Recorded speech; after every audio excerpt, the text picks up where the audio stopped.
my Buffalo buddies. This is Billy Sheehan, your bass player, and you're listening to me right here on Heard It on the X.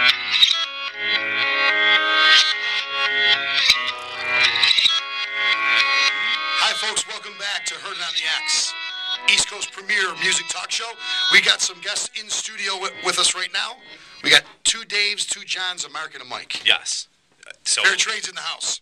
How you doing, guys? Good. How you doing? I'm doing well, doing well. David Lee Frost back with us. Yes, David I Lee am. Frost, one of my favorite people. He's officially a friend of the show now with a second Are you visit. kidding? He's a friend of the show, and he's a friend of the family, and he's a friend of everybody. It's You really my are a second friend of time everybody. here. Yeah, that's He's right. a friend of the devil as well. You're the only you're the only single Got person you that's up. been here twice. I'm the only. You're the first single repeat Oh, really? artist. Yep, first single repeat guest. We had Well, I'm a band. honored. More Than Me was on Yes. twice, but as a group. Yeah. So Well, I'm David, not by myself today. I know you got the boys with you. That's right. You guys got like an aging army. Aging is correct. That's all right. We're all doing that. Aging well. So what we're going to talk about is the Fair Trade reunion. This is a big deal. 30th anniversary concert that you guys are doing at the Chicken Coop in West Seneca. So tell us about it. Well, it took us 30 years to put this together, but somehow last year our buddy JB, you know JB. Oh yeah, Joe Boyle, great guy. He wanted us to get together, and we tried a couple times unsuccessfully. But for some reason when he said, "Let's do it," I think the timing was right. Yeah. Yeah, but it's more the way he did it. But that's the way he did He it. kind of did it like on the slide. You know, he called Buxton and he said, "Dave, a friend of mine's having a 50th birthday party, and she used to be a fan of Fair Trade. You think you and Mike could get together, maybe play like 2 songs?" So Buxton called me, goes, "You think you want to do that?" I said, "Sure, yeah, I'll do that." So the next thing I heard was, "You think Dave Frost would want to come and do it too?" And sure, yeah, I think Dave would do it. The length of time, though, that it took you guys to get back together, there was no animosity. It was just life, No, right? it would, yeah. Yeah, life and had that's, happened. that's why the initial breakup was life. Yeah, I mean, Yeah. you know, It 11 went years. way back then. You guys had Yeah. been together for 11 years, and you decided, hey, you know what? I mean, Yeah, it just ran its course. yeah. And we had it with the club scene at that time. Yeah. Well, I mean, and after 11 years, it's a grind. I mean, you Yeah. take, Oh, you know, yeah. people don't realize, you know, I read the article, the Nightlife article from years ago, From that last night, and yeah, 1981. Yeah. and it says, you know, basically you're out till all hours of the morning. You don't start your life until 5 p.m. Yeah, like to any musician. Yeah, that's kind of like my life now, to be Yeah, honest right, with you. Really, exactly. I like it though. I'd still do that too, and I like it too. Yeah, I really do. I love that. You know, Because Mike and Dave never gave it up. I know. They pretty much, they've been warriors right along. Yeah, and now you guys had all semi-retired. You know, had you been playing or not even pickup gigs? Dave and Mike, as John just said, they never stopped. And we're kind of benefiting from that now because we did take time off. People picked it up to do certain things, but not being full-time bands. Right. So for us to pick this up now, it's everybody's here.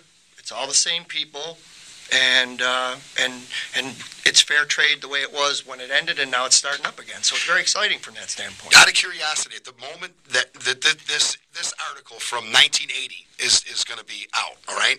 You guys are doing your last show.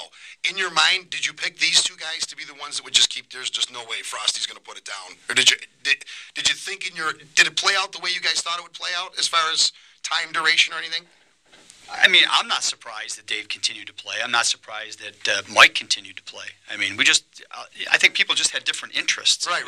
We just ended up going in different directions. The band was our life. I mean, we practiced 4 nights a week, and if we weren't practicing, we were playing out. And so it totally consumed all of our time. So when we finally decided to call it quits, it was like everyone got unchained, and we were able to do all kinds of things that we couldn't do before. So it was kind of like the Let It Be era. Yeah. You know? It was time. It was just, yeah. I mean, you want me to play? I'll play. If you don't, let's hold this. You know, it's run its course. So Well, the thing is, though, it should be said, though, that when we broke up, we were... Yoko Ono, Dave married Yoko Ono. The reason why we broke up was mostly outside forces, Rich. Yeah, we wanted to maintain the friendship no matter what. So when things start to conspire and you're starting to look at one another like, is this going to hurt our friendship because we're frustrated about outside forces and so forth. So that's why we decided to break up. Well, Because we wanted to remain friends and remain like we are now. Yeah, And we lost contact with each other for quite a bit. I mean, we occasionally run into each other here and there, but there was never any animosity. We got back together, and we rehearsed for the first time in our basement. It was pretty amazing. I mean, it was just it was like nobody really lost anything. It was magical, is what it was. It was really cool, and the friendship is the same now as it was 30 years ago. Even though there was a lot of time lost in that 30 years with people doing other things. But I actually think it's a lot more fun now than it was back then. Back then, it was a lot of pressure because we're... Well, there was a sense of urgency, probably. I mean, Right. you're trying to... Right. Plus, we were trying to make it and all, and all that pressure that comes with that. And I looked at some of our schedules from when we used to play, and there were, like, out of 30 nights in a month, we were playing, like, 20, 25 nights out of a month, and that was, like, non-stop. Right. So, and it was. That was a different time. Buffalo was a different time then. Right. But you could do that, and Right. and we did well with that. But it was too much. It was so much pressure. And now we're just having fun and let the chips fall where they may. Everyone looks forward to Tuesday night rehearsal with anticipation. And that was your Barrelhead night, right? Wasn't Tuesday night your Barrelhead night? Yeah, I've heard that from so many people. About this Tuesday. It was like this legendary Tuesday night at the Barrelhead. Wednesday was what, Cock Robin, or Thursday, and Thursday was Talus. Tuesday was Talus, Talus. originally. Right. And then when they went on the road, we took their spot and we were like, oh, we better be good. Because the first couple of weeks, you're like to their crowd, Oh, yeah. Yeah, so... Yeah, that was Billy was on the show, and Yeah. it's funny because I've said this before on the show. I wanted to talk to him about his all-encompassing career. All he wanted to talk about was Buffalo, the Barrelhead, Whirly Drive-In, just all these different gigs that he did. And cheese. Yeah, I mean, all kind of crazy stuff. So then taking over that Tuesday night had to be nerve-wracking the first night. It was. Yeah, now you guys, how long were you at the Barrelhead for? Oh, gosh. I don't know.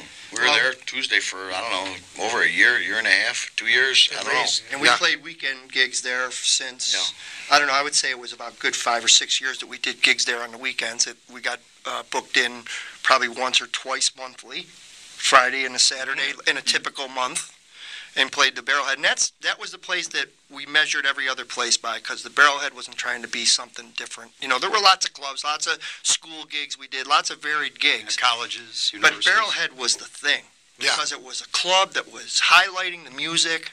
The bartenders were great. The crowd was great. It was an intimate kind of thing, just the right size. It was a down-home party bar, and it was our backyard. We were all from that area, so Right. it was. When we played the Barrelhead, they all came out. It was, and they treated us so well there. What do you guys associate? Donnie Tomasula was on the show a while back, and we were talking about the difference in the music scene, then and now, which seems to be the conversation once you're over the age of 40.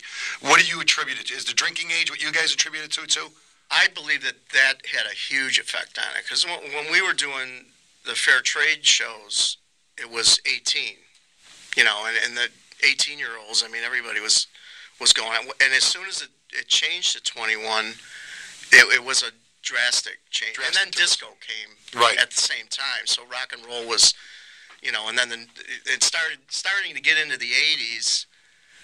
There was a whole lot of changes going on. Well, and if you think about Buffalo back then, if you think about the Bayview, and you think about Rooftop Sky Room, and you think about clubs like Rooftop's a perfect example, because you needed 1,200 people to fill that room. Right. And if you all of a sudden take the eligible age to get into that room and move it ahead a bunch of years, you're all of a sudden playing at. Well, not only that, there was other places like that too. Like, what was the place across the street from Melanie's? Salty Dog. Oh, yeah, that place was huge. It was the same thing. September's was huge.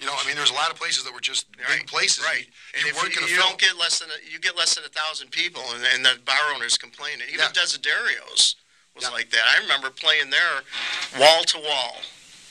And Mike Desiderio still complained about it. But we love him.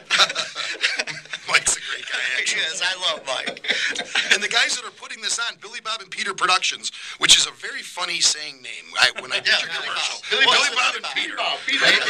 Some folks calls it a sling blade. Those are the Barrelhead guys, right? Yes. Right. Yeah. So this is actually the owners. Well, Barrelhead reunion at the Chicken Coop. Right.